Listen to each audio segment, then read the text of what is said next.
Rick Sánchez llegó a nuestras pantallas como el abuelo borracho y brillante que arrastra a Morty por portales imposibles, pero su verdadera historia comienza mucho antes de ese garaje.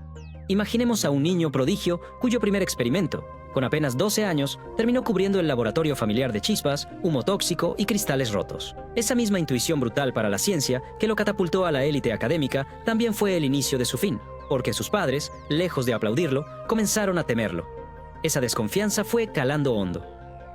Rick no aprendió a conectar con nadie, solo con fórmulas, rayos láser y universos posibles donde tal vez, solo tal vez, alguien lo entendiera. El resentimiento empezó a fermentar temprano. Cada vez que inventaba algo, cada vez que se adelantaba al pensamiento humano por décadas, lo único que encontraba era miedo, rechazo y una soledad creciente que ni el alcohol, que empezaría a probar ya en su adolescencia, podía apagar. Y sí, antes de que construyera la pistola de portales, antes incluso de convertirse en la pesadilla de la Federación Galáctica, Rick ya era un alma quebrada en busca de propósito. Su juventud fue un desfile de universidades abandonadas, romances, desechados y teorías prohibidas. Se rumorea que incluso trabajó brevemente para agencias de inteligencia de su mundo, hasta que se hartó del secretismo y les dejó una bomba de antimateria de regalo. Pero todo cambió el día en que otro Rick, uno idéntico a él, pero más viejo, más frío, más roto, apareció en su laboratorio ofreciéndole unirse a algo más grande, la comunidad de Ricks. Una liga interdimensional de versiones, suyas que controlaban la tecnología y el conocimiento de miles de realidades. Suena bien, ¿no? Pues Rick lo mandó al carajo. Él no compartía su gloria con nadie. Pero el problema es que ese otro Rick no aceptaba un no como respuesta. Y como una maldita broma del destino, poco tiempo después, su esposa Diane y su pequeña, Beth, murieron en una explosión accidental. El laboratorio quedó reducido a cenizas, la casa también. Y Rick quedó vacío. ¿Fue el otro Rick? ¿Fue un castigo por negarse a entrar en el club de genios narcisistas? Nadie lo sabe con certeza, pero ese día algo se rompió para siempre. Ya no quedaba nada que lo atara a su dimensión. A partir de ahí, lo que siguió fue una cruzada personal. Construyó su propia pistola de portales, viajó de universo en universo buscando respuestas, y en el proceso mató a cientos de versiones de sí mismo, queriendo encontrar al responsable o, quizás, matarse a sí mismo una y otra vez. Rick se volvió leyenda y amenaza. Se unió a rebeldes como Bert Person y Squanchy. Se enfrentó a imperios galácticos, dejó planetas enteros ardiendo y escribió su nombre con fuego en cada rincón del multiverso. Fue entonces cuando fundó la Ciudadela de los Ricks, no por amor propio, sino por una necesidad desesperada de controlar a quienes se le parecían demasiado. Porque si algo temía Rick más que a la muerte, era a sí mismo. Años después, agotado, vacío y más borracho que nunca, volvió a una dimensión donde su hija Beth estaba viva. No era su Beth, pero bastaba. Y ahí empezó la historia que conocemos, la del científico loco que arrastra a su nieto Morty en aventuras suicidas, escapando de la ley, de los recuerdos y de sí mismo. Pero esa historia, la que vemos en pantalla, es solo la punta. El verdadero Rick es un tipo que no quiere redención, que odia los finales felices y que disfraza su dolor de sarcasmo y vómito interdimensional. Después de perderlo todo, Rick dejó de ser una persona y se convirtió en una fuerza de la naturaleza. No buscaba venganza, al menos no en el sentido clásico. Buscaba entender por qué un universo tan vasto y lleno de posibilidades podía sentirse tan vacío. Así que hizo lo que cualquier genio alcohólico con una pistola de portales haría. Se largó a romper realidades. Cada universo que pisaba era un experimento, un nuevo yo que matar, una nueva oportunidad para decir ¿y si las cosas hubieran sido distintas? Pero, spoiler, nunca lo eran. Siempre había un Rick, siempre había una pérdida, y siempre, al final, quedaba solo él, borracho frente a un cielo alienígena, preguntándose si esta vez, por fin, iba a encontrar algo que valiera la pena. Durante un tiempo, se unió a la resistencia contra la Federación Galáctica, no porque creyera en la causa, sino porque odiaba que alguien tuviera más poder que él. Fue ahí donde conoció a Bert Person, su único amigo real, un tipo tan raro y triste como él, pero con una brújula moral que Rick nunca tuvo. Juntos hicieron volar cosas, sabotearon sistemas, liberaron planetas y se convirtieron en leyendas para los rebeldes, pero incluso eso se le hizo insufrible. La lucha, el compañerismo, la camaradería, todo le parecía una pérdida de tiempo, porque al final del día, Rick sabía que nada tenía sentido, que por cada planeta que salvaba, había millones en otras dimensiones ardiendo, que por cada Morty feliz, había cientos llorando. Y entonces, llegó la idea más retorcida que pudo parir su mente. La Ciudadela. Una megápolis flotante en mitad del vacío, construida por y para Ricks. Un lugar donde miles, no millones, de versiones suyas vivían juntas, organizadas, clasificadas. como si fueran un maldito catálogo de neurosis. El Rick presidente, el Rick panadero, el Rick socialista, el Rick fascista, el Rick jardinero. Todo lo que podía ser, todo lo que odiaba ser, reunido en un mismo sitio. ¿La idea era controlarlos? ¿Vigilarlos? ¿Reírse de ellos? Probablemente todo a la vez.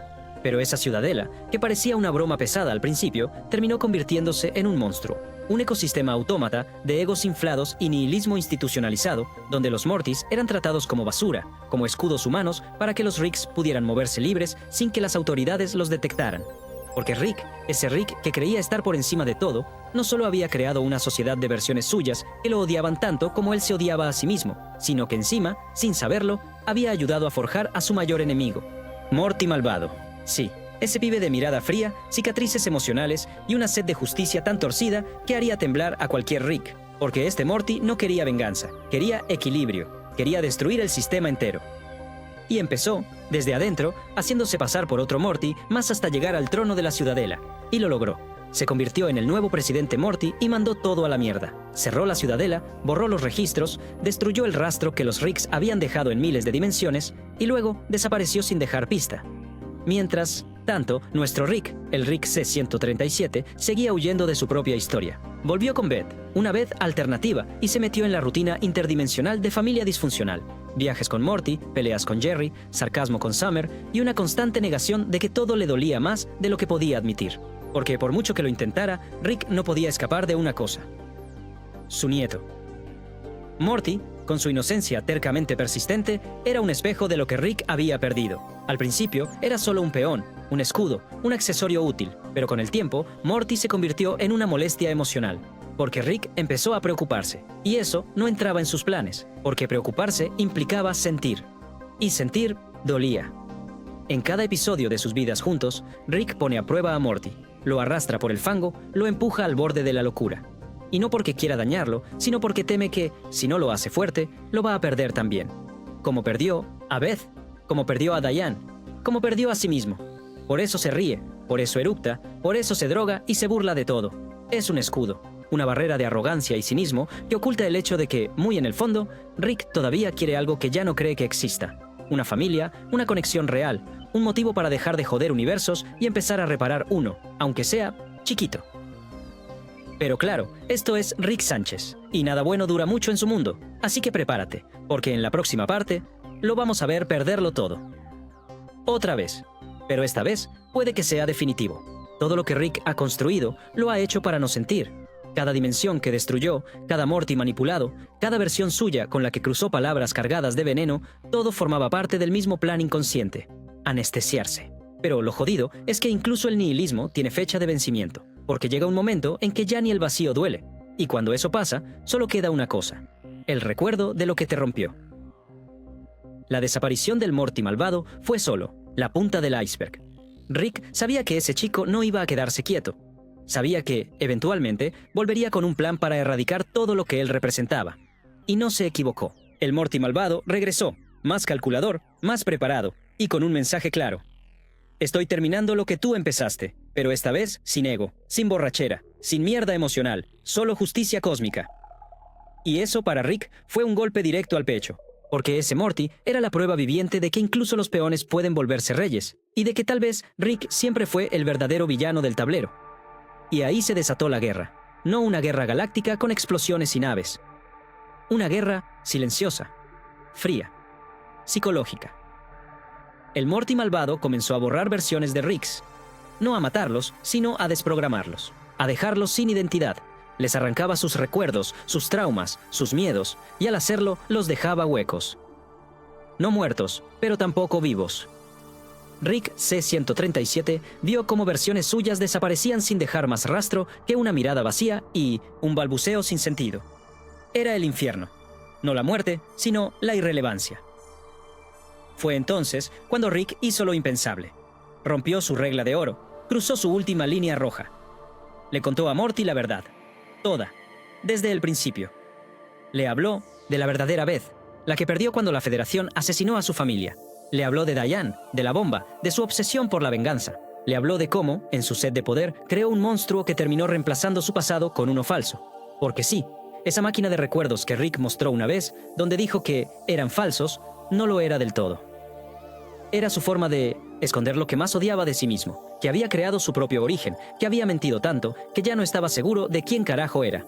Morty escuchó todo, y por primera vez no gritó, no lloró, no huyó, solo lo miró. Y en ese silencio, Rick sintió el verdadero peso de todo lo que había hecho. No fue una mirada de odio, fue algo peor. Una mirada de decepción, de resignación, como si dijera, no sos un monstruo, sos un cobarde.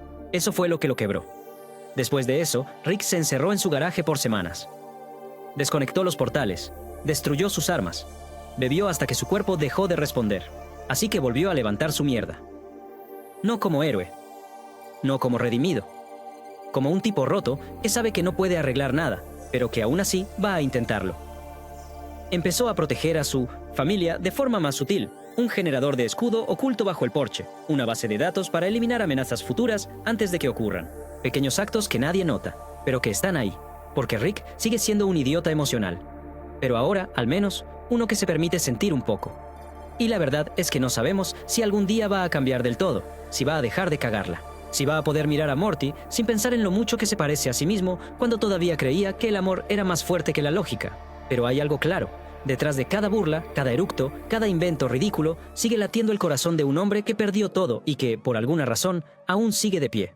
Quizás, solo quizás, Rick Sánchez no busca salvar el universo. Solo busca salvarse a sí mismo. Y eso, en un multiverso lleno de mentiras, puede que sea lo más honesto que haya hecho en su vida.